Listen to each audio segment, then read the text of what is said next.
Mind over చేసిన రౌడీలు road మీదకి వచ్చి అంటే పోలింగ్ సెంటర్స్ దగ్గర ఉండడానికి ఏ రకంగా చూస్తారు? అసలు దీని మీద బీఆర్ఎస్ పార్టీ స్పందన ఏంటి? అదే అమ్మా, ఇప్పుడు గవర్నమెంట్ మాదే, ఎవడైతే రండ్రా ఏమైనా పోయి కొట్టుకోండి, రిగ్గింగ్ కూడా ఏంది, పట్టుకుంటే కూడా ఏం కాదు, మేమే ఉన్నామంటే ధైర్యంతో పోతారు ఎవడే కానీ. మిగతా వాళ్ళు నిజమైన ఓటు వేయాలంటే కూడా భయపడతారు. అరే ఏం చేస్తున్నాడు అని భయపడతారు. అట్లా భయం గుప్పిట్లో నడిచింది అంతా కూడా.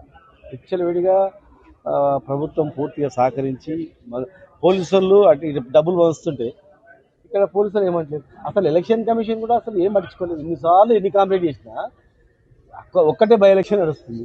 ఒక్క బై ఎలక్షన్లో వీళ్ళు ఇట్లా జరుగుతుంది, అన్ని రూల్స్ విరుద్ధంగా జరుగుతుంది అని ఎన్ని కంప్లైంట్ 100 కంప్లైంట్ ఇచ్చినా ఒక మాట మాట్లాడలేదు. స్వయంగా మేము అందరం పోయి కలిసినా కూడా ఎలాంటి లేదు. ఇంకా టోటల్గా ప్రతి ఒక్కరూ అధికార పార్టీకి తలొగ్గి అందరూ సహకరించింది. వాళ్ళు ఏం చేసినా విచ్చలవిడిగా చేసినా కూడా డబ్బులు వంచిన మందు వంచిన ఎవరు పట్టుకోలేదు. కనుక ఇలా వాళ్ళు గెలిచింది ప్రజలందరూ కూడా తెలుసు. మళ్ళీ 3 ఏళ్ళు మేము ఉండాలంటే ఓడిపోయినా కూడా ఈమె గెలిస్తే కూడా మళ్ళీ ఓడిపోయిన అభ్యర్థికే కాన్స్టిట్యూన్సీ ఇన్ఛార్జ్ ఇస్తారు. అప్పుడు ఎస్ఐ ట్రాన్స్ఫర్ కావాలన్నా, ఓ కేసు కావాలన్నా, ఎంఆర్ఓ కావాలన్నా ఎవరు చెప్పాలి? కాన్స్టిట్యూన్సీ ఇన్ఛార్జ్ చెప్తే వస్తుంది. మళ్ళీ ఎందుకు 20 ఏళ్ళతో పంచాయతీ లేనిపోయినని కూడా కొంతమంది అనుకుంటారు.